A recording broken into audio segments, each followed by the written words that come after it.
In this video, we're tackling the real reason you may be struggling to write your book. Today, let's continue this series on the thoughts, feelings, and actions of writing. Now, we've already talked about the actions of writing with atomic habits.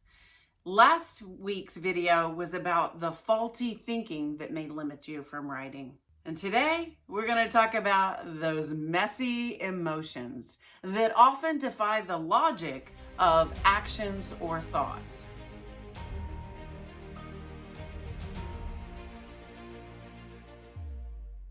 Hello and welcome back to the series.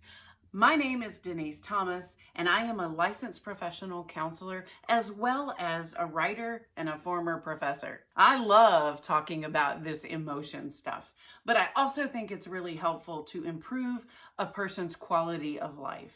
So my belief about emotions is that they are simply cues to warn us, to keep us safe emotionally as well as physically. And they're an important signal about what is happening in our life that we may not be cognitively aware of. But the problem is that negative emotions can be kind of like that fire alarm that goes off all over the house just because you burn the toast a little bit. They're an extreme alarm for a very small thing. Now, that's not always the case, but sometimes it is. So the real key to working with your emotions is not to avoid them, to escape them, or to numb them, which is often how we react to things that are uncomfortable internally, but instead to walk through them. Because when we walk through them, we allow ourselves to feel the emotion, we notice what the emotion is cueing us about, and then there's no need for that fire alarm to keep going off because it's given you the message and we have received the message.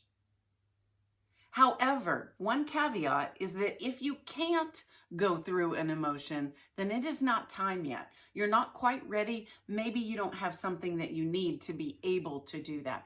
And that is okay. For now, simply just notice that you're having the emotion. Well, as writers, fear, shame, and guilt are some of the big emotions that we often feel about our writing and ourselves as writers. So today I want to talk about 15 things that you may be feeling and experiencing as you write. So the first one is one that you've heard before. It's a common one, and it is fear of failure. Often the emotion of being afraid that you're not going to be good enough or that you're not going to succeed at what you're trying to do will hold you back from even trying. And there's a real logical reason for that, is that if you don't ever try, you won't ever fail. Many writers fear that their work isn't going to be good enough. So the antidote to that is to recognize that yes, I could fail if I write. Yes, there is a possibility that my manuscript won't be good enough to be published. But writing badly is part of the process. Tell yourself that as many times as you need to, as you are experiencing this fear of failure. That writing badly is actually how you become a good writer. So when those alarm bells are going off, this isn't good enough. Man, my 500 words today is just crap. You can say yes, but writing crap is how I become a good writer. I have heard the alarm. I have heard the warning that my body is giving me that this isn't going to be good enough, and I have walked through it. The next emotion that you may be feeling may be related to fear of failure, but it's this fear of being found out. So we often call this impostor syndrome. And it's just this idea that maybe I'm a big fake, because often we feel like a fake internally, that we may be presenting ourselves as a writer, an expert in our field, but internally, well, I really don't know everything I need to know on this topic. And people are going to find out if they read my work. Someone's going to poke holes in my arguments. Maybe I'll be discredited in my profession. Those are all around fears of this imposter syndrome. So in this case, again, just feel the fears, understand that they are warning you, because if you are genuinely afraid of being discredited in your profession, that's a valid fear. As a college professor, if I had written really poor quality work that I put out in the field, it's possible that my colleagues could have read that work and discredited it. In fact, one of the most painful reviews of my work I have ever gotten is related to that. It was from a colleague, from someone in my profession that I thought would understand my work and didn't. And it really created the self-doubt in me. So in these cases, remind yourself that you have a story to tell. You have unique insights to offer that nobody else has. There is no one on earth that can put things together the way that you do. That is your unique and special feature in your writing. And if you don't do it, it won't get done. So the third fear that writers often experience is the idea of perfection paralysis. If it isn't perfect, it's not ready to go. There are writers who work on their manuscript for decades because they are tweaking and they are trying so hard to make it absolutely perfect at the expense of whatever else they could have been writing during that time. For some, the desire to have perfect writing stops them from ever really getting started because they can't quite get it perfect as they are beginning, and so they abandon the project altogether. And again, this is just an alarm going off. It is your body warning you that your worth and value are at stake here because you have entwined your worth and value to what you write. So the antidote to that is to begin to untwine your worth and value from a product that you create. In fact, I really encourage you to write really bad drafts because that way they at least get written. Allow yourself to write very poorly, to make grammatical mistakes, to have other kinds of errors in there because you're going to edit it later. And editing is when you catch those mistakes. So focus on progress, not perfection. Now, as writers, again, this perfectionism paralysis may rear its ugly head when we're in the editing phase. And I would just tell you to embrace it then. I mean, that's the time to let your inner perfectionist run free. Now, all of those scary feelings that come with those messages about it not being good enough are ones that you may just pause and sit with and say, you know, maybe that will happen. Whatever it is that your body's cueing you in, it's just trying to protect you. And so then that gives you the opportunity to say, how might I respond if that does happen? One of my struggles with making these videos is always my hair. I have a lot of hair, and if you've watched from the beginning, you've seen me go from bangs to no bangs and watched my hair gradually go grayer as I'm letting it grow out. And I have always worried about that. I have a really good comeback, though, when I receive the criticism on my videos. But you know what? It hasn't ever come. And that's one thing with what we fear is that often the things that we're fearing don't happen. But that doesn't negate the fact that our feeling the fear is very real. So I am not encouraging you to try to talk yourself out of your feelings. In fact, just the opposite. I want to encourage you to actually notice and allow yourself to feel whatever these fears are that you're feeling. And I encourage you to respect them as the alarms that they're intended to be. Even if that smoke alarm is going off all over the house because of a little bit of burnt toast, it's still worth listening to because sometimes those alarms signal fires. Well, all of that leads me into the fourth fear, and that is the fear of criticism. I think this is a big one for writers. We often pour a lot of who we are into our writing. We often put ourselves out there, and we're vulnerable as we express some of our own struggles, some of our ideas that may not fit exactly in the traditional boxes. And as we do that, we really risk being criticized. And here's the truth.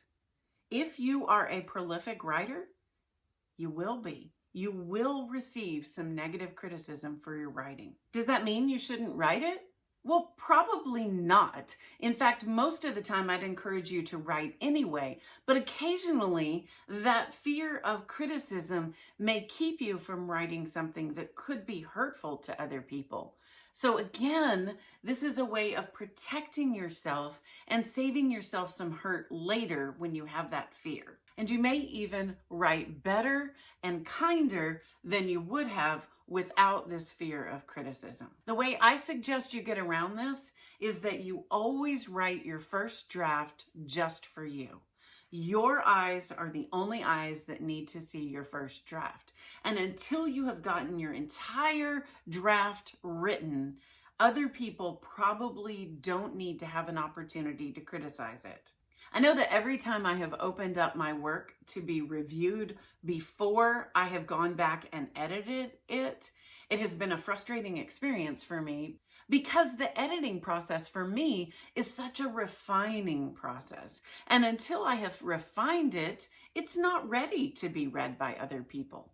So your draft is for your eyes only. That's one way to hear your fears and still protect yourself while you keep writing. The fifth fear comes from comparison with other writers. It is really easy to feel inadequate when you're comparing your draft to someone else's polished manuscript. You're always going to be a bit inferior, but you're also going to feel inferior if you compare your skill set to someone else's skill set because they're not the same. I love reading mysteries, but I do not have the gifts of Agatha Christie. I am not as observant as Sherlock Holmes. And by comparing myself to those kinds of writers, I wouldn't do the writing that I need to be doing. So when you catch yourself comparing your writing to someone else's, the first question to ask is, am I comparing a draft to someone's polished manuscript? And if so, just notice that that is an unfair comparison. Every artist must start somewhere, and comparison may kill your creativity. The sixth emotion is closer to the way we value ourselves, the way we see our own worth. And the way that this one surfaces is often by a lack of confidence. Lack of confidence is often a devaluing of who we are. So writing is a skill.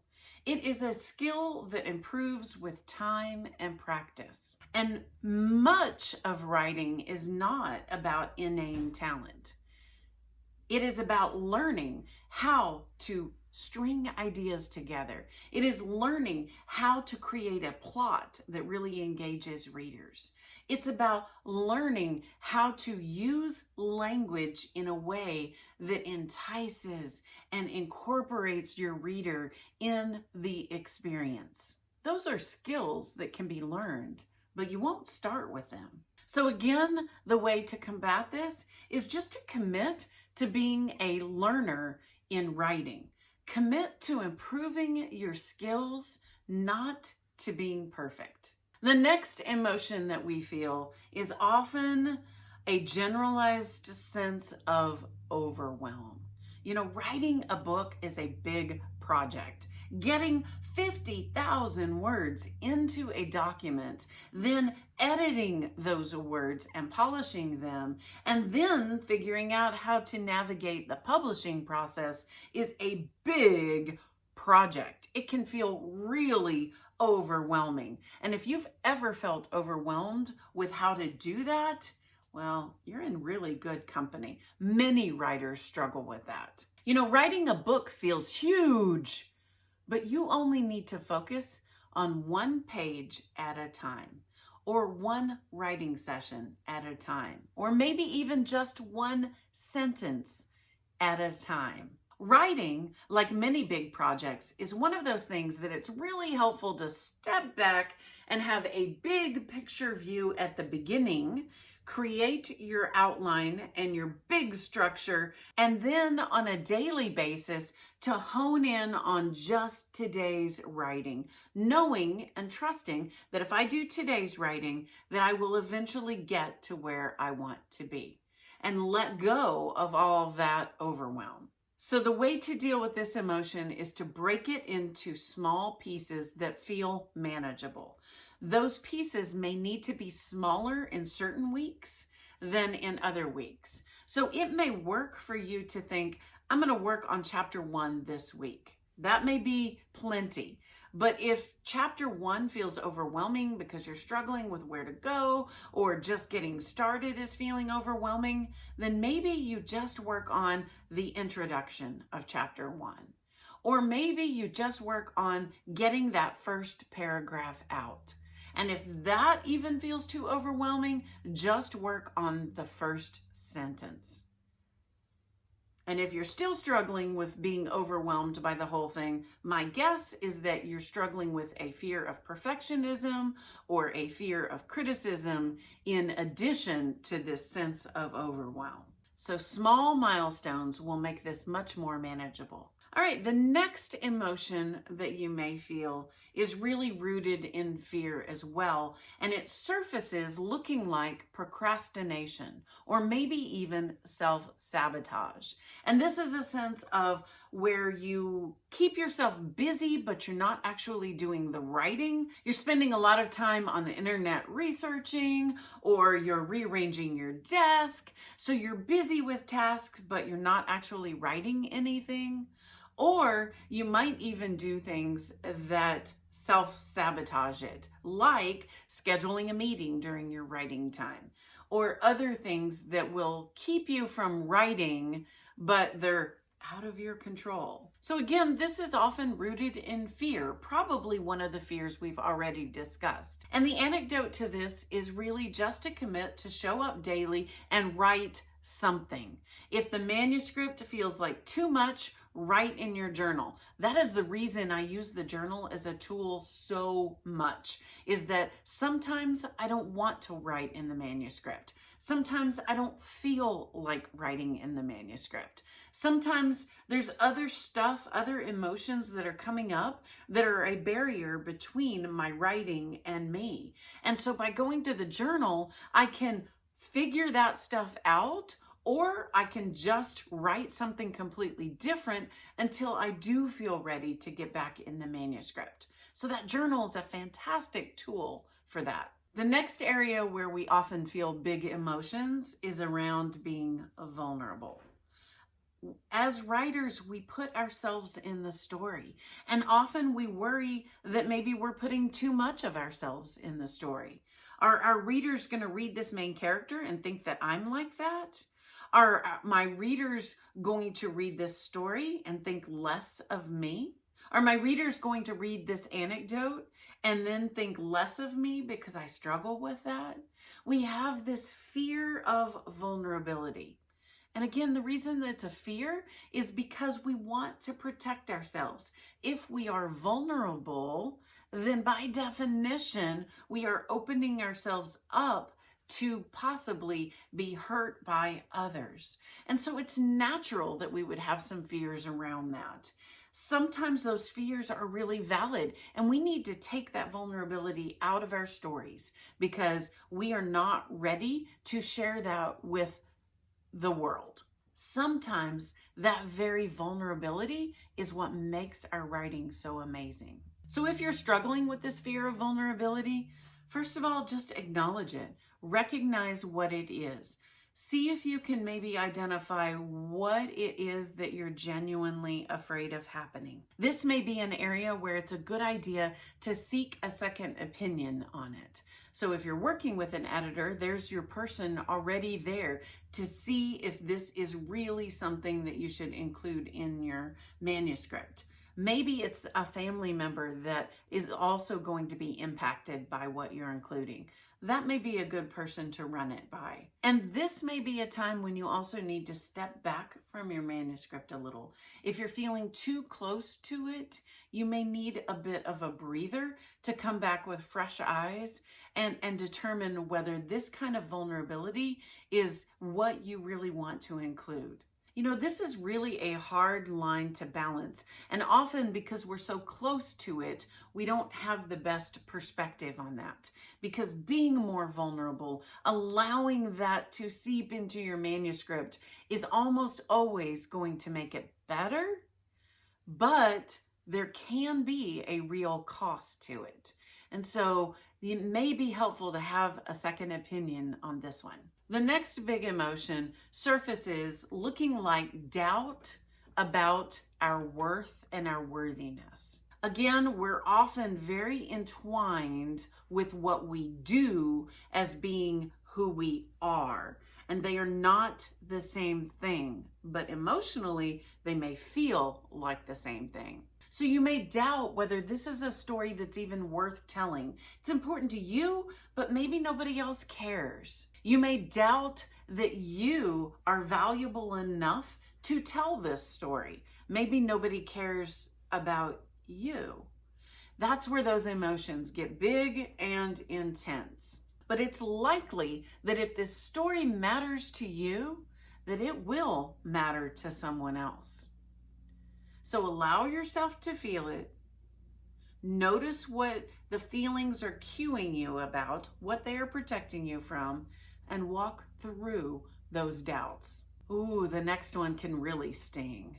This emotion is about fear of rejection. Rejection is just part of the process if you're a writer. It is very likely that if you are submitting your work, that it is going to be rejected. I love reading other writers' stories and hearing about how they handle rejection letters and how many they have received, because it's so inspirational to me. You are not being rejected because of who you are. You may be rejected because they already have 5 works in progress that are on that topic. You may be rejected because the editor that you contacted is having a bad day and whatever they're reading that day seems like garbage. You may be rejected because your work isn't getting to the right hands. There's many reasons that your work might be rejected that have absolutely nothing to do with you. And yet when you receive that rejection notice, your first thought may be, I am not good enough. That's why we fear rejection, because if you are not good enough, what does that mean? So if it's possible for you, focus on the joy of creating your work more than how it is received. You do not need external approval to be valuable and worthy. That is so important. I'm going to say it again. You do not need external approval to be valuable and worthy. The next big emotion centers around shame. And that is a sense of shame that you are starting too late. You know, if you're like me and you've got these gray hairs and you have had decades of life of thinking about writing a book, you may beat yourself up thinking, well, if I had started writing in my 20s, things would be really different now.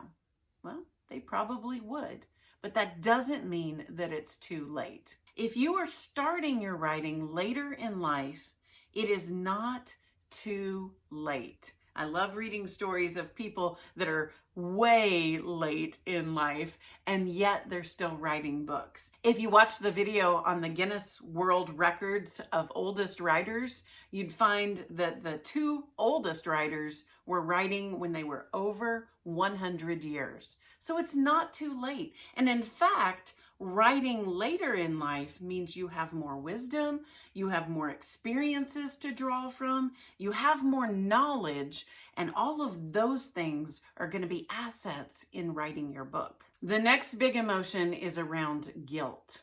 This is a channel that's built for people writing in the margins of their lives. The whole premise of this channel is that you are busy, that you have responsibilities at work, at home, and in your community, that you already have a full plate. And so this one's probably pretty real to you. You may feel shame because of the time that you are spending writing, because even if it is only 30 minutes a day, it's 30 minutes you're not spending with your family. It's 30 minutes you're not working on your business. It's 30 minutes you're not doing your work. It's 30 minutes you're not contributing to your community. It may feel really selfish to take that time for writing that may or may not even be published. Messages in your head. And so you may be thinking that it's a really steep ask of other people to indulge you in this opportunity to write. Do you hear how I framed that in such a negative way that would really intensify shame about writing? Instead, frame this as an investment in your creativity and your well-being. I would argue that because I am a writer, I am actually a better human being. I am often a better mom. I am a better spouse. I am a better employee because I take this time to write every day. It scratches the itch of writing for me, but also for being creative and for accomplishing things. And so I really believe that writing makes me better as a person. The next big emotion is also a fear, and it looks like pressure or stress to meet expectations. Now, this is tied to perfectionism, and if we dig even deeper, it's really about our worth and value. It's this idea that if we don't meet the standard, who we are is not good enough.